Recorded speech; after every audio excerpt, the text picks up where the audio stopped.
Good morning, ladies and gentlemen.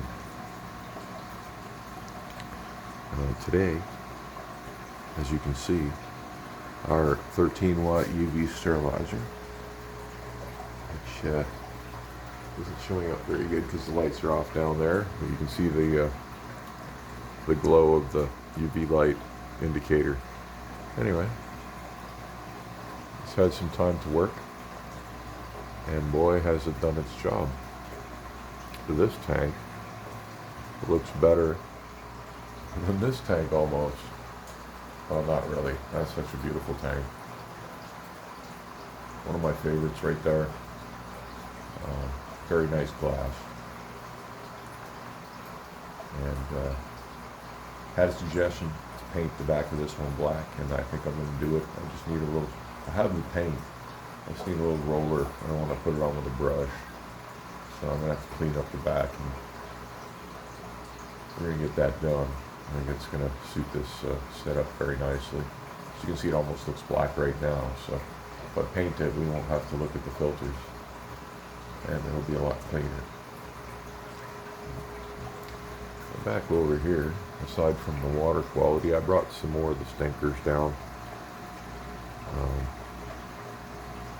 I've just decided they do better down here, or they've decided that they do better down here. One of them got damaged. One of the bigger guys in here fighting with Big Red, and I guess when he ran away, he clipped.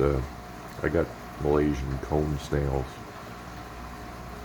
problem upstairs, and one of them clipped his eyeball on a cone snail, and it was literally, you could see there was flesh damage. Let's go have a look. So I brought him down here immediately. And then there was a couple others where they were just showing some hints again. So I decided to pull them too. See how, the tank's doing really well. And now the water's clearing up. So the cycle's getting established here. I think this is my physically damaged eye on this guy. It was last night, there was hanging flesh off it, and today it's healed up pretty good. So I did a water change on this system yesterday, and what I did for that is, I guess I'll turn on the lower light here so we can see more. What I did for that was I basically shut off these heaters, then I shut off the sump. The water drained down into here a bit from up here until the siphon cut off, and some drainage went down into those. But anyway, I just dropped my drainage sump into here, and I drained out both of these because they're in the middle of the system. I refilled those, and I treated them with prime. I gave them, 10-15 minutes for the prime to do its thing. Stirred it up. Made sure the temperatures were almost the same, not close. They were within 1 degree, and then I re-engaged the sump and the heaters, and boom. That was basically probably, well, it's 110 out of 260 gallons water change, so not quite 50%, but adequate. And that way it slowly mixes in with this water, which slowly mixes in with this water, and they didn't even know it happened. I don't have to turn off the heaters here. I'll have to turn off the filters here. Everything's just continues on as normal while I do my water change here. And that's turned out to be pretty cool the first time. Anyway, it worked out. So I was a little worried bad things might happen because the system's new and all of that, but it's time to do a water change, and that's how it went. It's a little lengthy. It's quite a bit of water.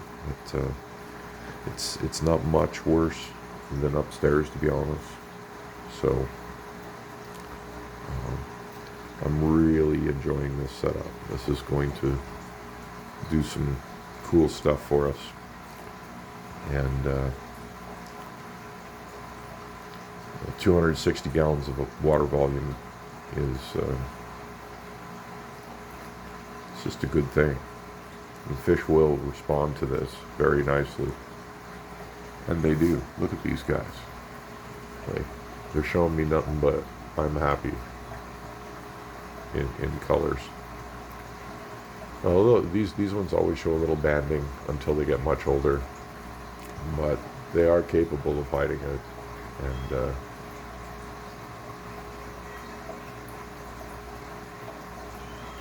those are some happy fish right there. They really love this setup. And because they're fussy and a little more vulnerable, I'm just going to keep these stinkers down here. So it was going to be younger fish down here, older fish upstairs, but it'll just be a mix of young and old in both now. I could put young fish down here. That would be fine too. But I'm going to populate this tank first, and I'm going to use this tank for aggressive fish. If they get aggressive, they're getting a timeout down here, so they can reset, and then I'll try them out again in the main tank until they understand that when they calm down, I leave them alone. They kind of figure that out. I had to do that to Big Red a couple times. He got a little out of control. I had to, put him on timeout for a day or two, throw him back in the tank, and then he tones it down after that. So he's still a tank boss, but he's not completely aggressive. I'm going to kill you, tank boss, because if he is, the big scary guy with the net comes. So you got to be that alpha in the tank with your net, in a way. And that's kind of how I did it. If the strong guy's got no one picking on him, and it becomes a problem, and he's getting too full of himself, then you, as the fish keeper, you take your big blue net and you pick on him, and that creates the necessary stress for him to check himself, or her, I suppose. You never know what they are with these fish. So yeah, I've got the Germans down here. I got one with a physically damaged eye that is already rapidly healing, and the others who are showing mild hints of stuff almost cleared up overnight. You see, he's got a little bit. Perfectly healthy, but I'm just done with this this problem, and I don't want to. Clearly I don't need to use meds. I just have to switch the environment. I do have to address whatever is going on in my main tank, but it only pisses these guys off. So I'm going to buy some kind of filtration pads next. I'm going to try that route.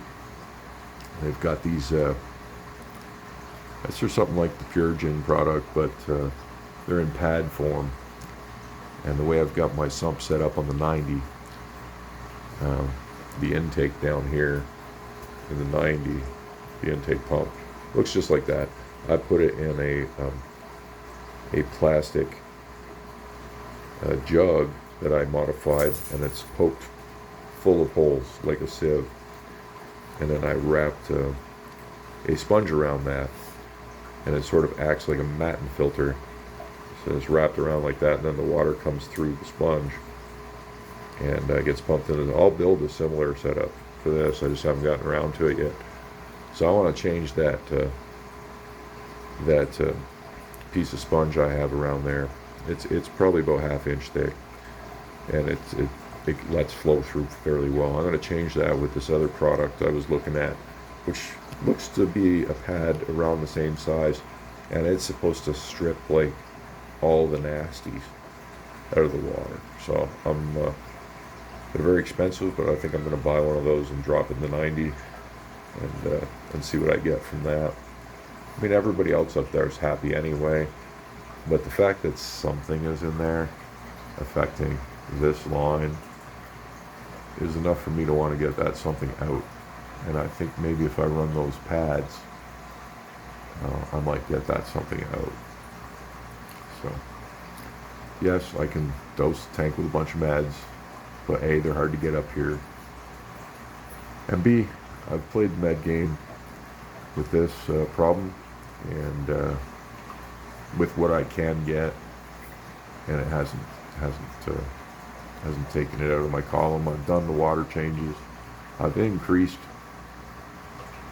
the volume of my water changes significantly, both size and frequency.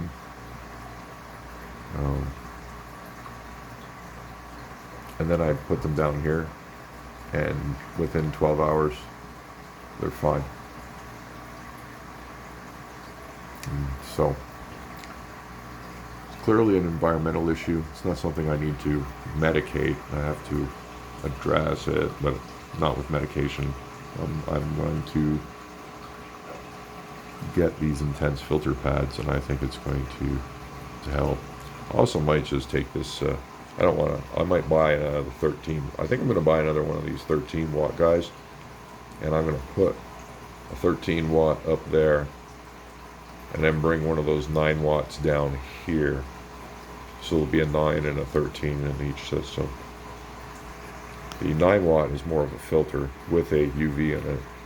The 13 watt is a pure sterilizer. It doesn't filter jack shit. It just runs water over the light to kill shit.